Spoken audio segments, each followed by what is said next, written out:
A few months ago, I bound this junk journal and I had grand plans to use this as part of my 2026 journal lineup as a junk journal and as a place to do collage. And as you can see, I've not really done much. It's sat in my traveler's notebook clipped into the front here, but I've not really used it as much as I have used other journals. And so when I set out my supplies to work in this junk journal, I thought I would bring you along with me and also chat a little bit about the whole fear of the blank page, perfectionism thing, which is something that I know pops up for most, if not all of us, throughout our creative process. There was something that I actually wrote in a new sketchbook this morning that I wanted to share because I just sort of scribbled this with my charcoal pencil and brush marker as a little bit of a reminder to myself, but I thought that this might be a helpful reminder for you as well if you need it. So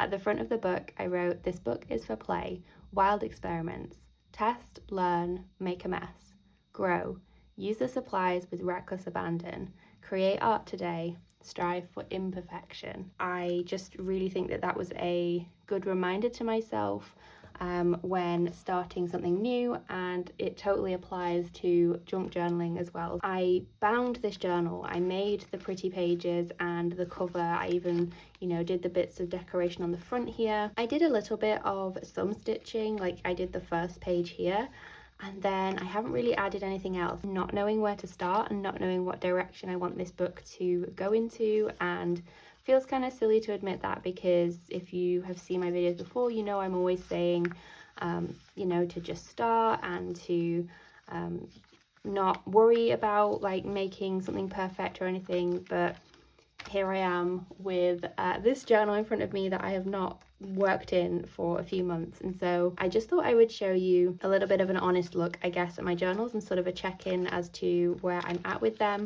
I've added like a few bits here, like I can see I've added some bits of collage. So what I thought I would do is take my own advice, I guess, and just start.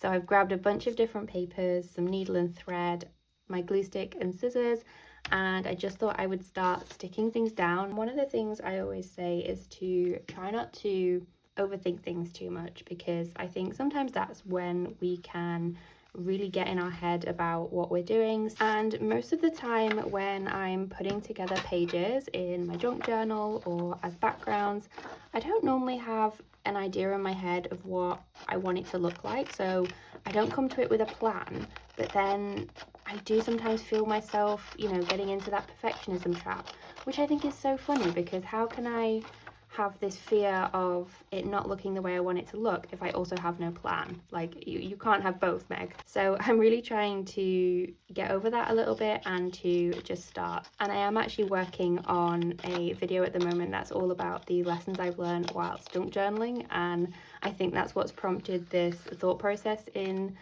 my journal, because I'm reflecting a lot on my process and also looking back on my old journals as well. And you really do forget sometimes, like the growth and the things that come from practice, and you can only have that growth if you actually show up in your journals.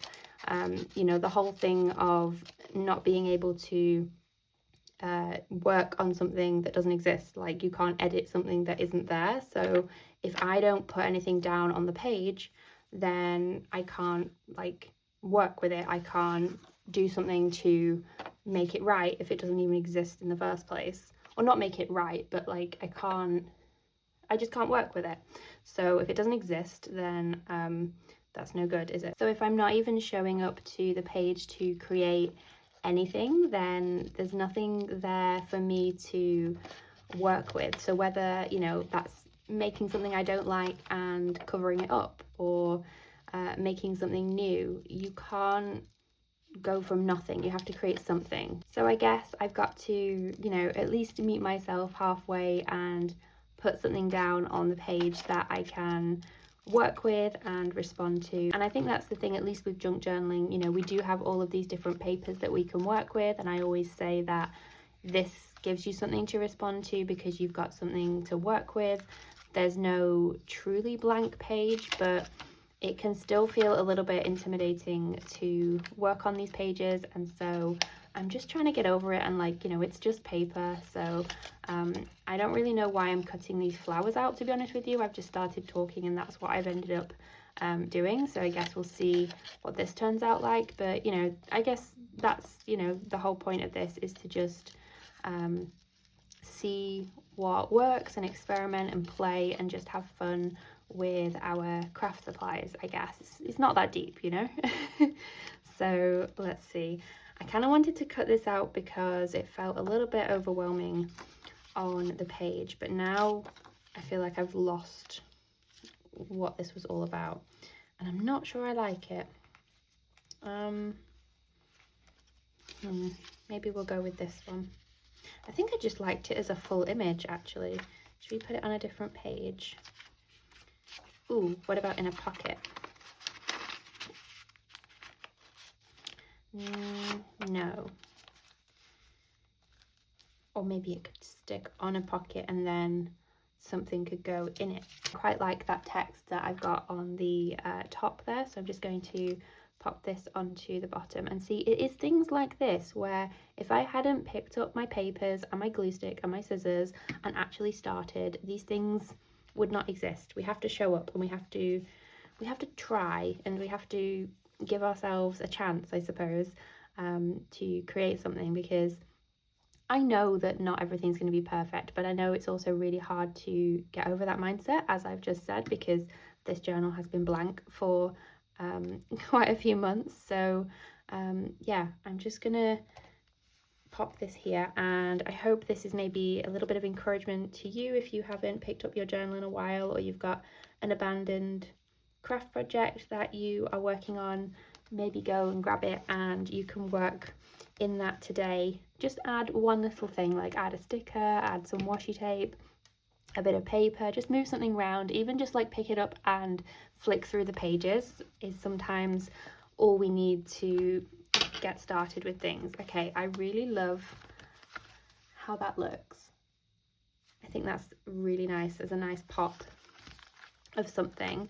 So yeah, I'm not working on like specific pages, as you can tell. I'm definitely just like moving around in different places on this book, and I guess sometimes I find that easier when I'm not working on a page start to finish.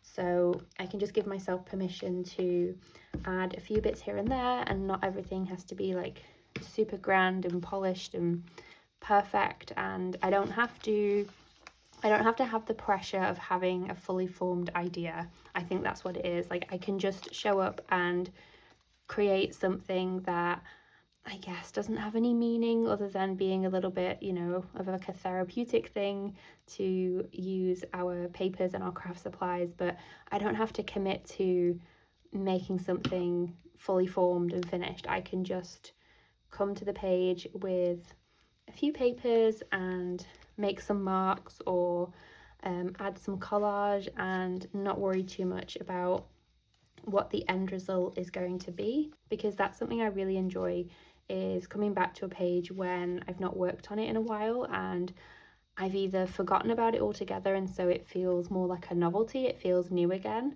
or I come back to it with new ideas. And I think that's something that this altered book here benefited from. If you remember me working in this, I worked in this book for a long while. It was like over 2 years. I made a post on Instagram recently actually that was talking about the fact that, you know, this was the failed 100-day project, but it taught me so much more and became one of my favorite journals that I think I've ever created in, and all because it was a slow process and I didn't force myself to finish it quickly and to worry about what things were looking like, and I could dip in and out of the pages and go back and forth. So I'm trying to apply this mindset here and the things that I've learned with this book into my other journals here, like this one. So who knows, maybe this journal will end up the same, where I'm dipping in and out of it over the course of a few years. But like, honestly, what's the rush? Like, we don't need to have a finished journal by the end of the week, the end of the month.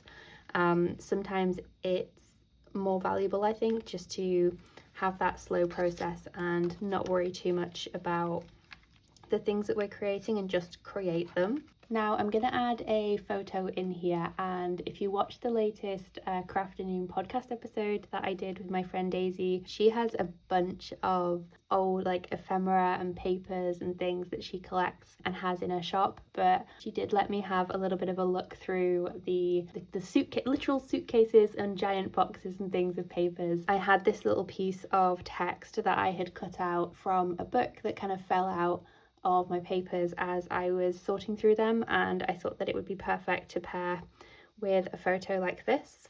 And it's one of those pages where I probably don't need to have a huge amount of text or anything else going on. I just want it to be this image, and I think it's also perfect just because this journal is a little folder that you'd get when you have your photos done, and so I thought that this would fit the theme almost of this journal quite well. Not that it really has a huge like theme, I'll just obviously put literally anything within the pages of this journal, but I just thought that it would go nicely with what we've already got in here. So I don't know whether to pop this, maybe I could put it this way round, but I don't want it to, oh no, it does kind of fit actually. Maybe I could put it this way around. Okay, so I think I've decided where I'm going to pop this photo. I was looking for something that had a bit more of a plain background, I suppose. And you'll notice I'm also not working in this journal front to back. I'm just adding things to random pages, and sometimes I find that that helps actually when I'm a little bit like hesitant to work in it, because I don't feel like I've messed up the first page because I'm not working on it. I'm just working on random sections of the journal and just moving throughout the different pages. So I'm just going to, should I fold this over? Yeah, okay, I'm going to fold this over. And then that way there, it's become a little bit of a pocket almost by embellishing this envelope.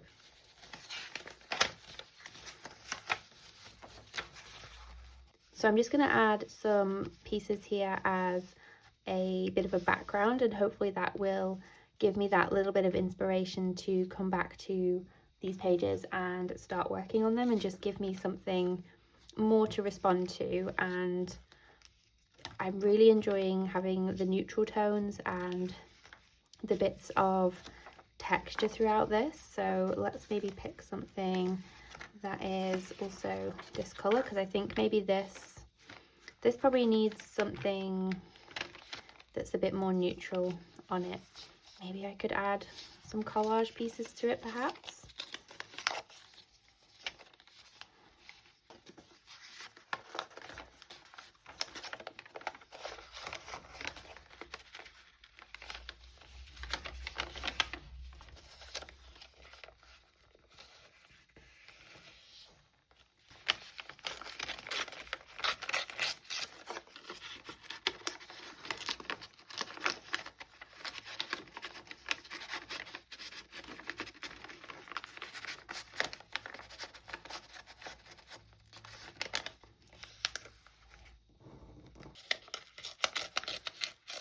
Okay, so what I've done is I've just tucked this handwritten piece into this envelope here so that I've still got the transparency, but it just gels, I think, a little bit more with everything going on, because I do really like transparent pages, but you know what? They always feel like they're floating on a journal page, and sometimes I feel like I haven't mastered how to actually make them gel with everything else that's going on. So I think something like this, where I've kind of still got that ghosted effect, but I've also got it grounded in the rest of the page. I actually quite like that as an effect, and that's not something I've done before. Do you see when we actually start, the things that we make when we actually start? So I hope you've enjoyed this little bit of a different video, a bit of a creative pep talk, I guess.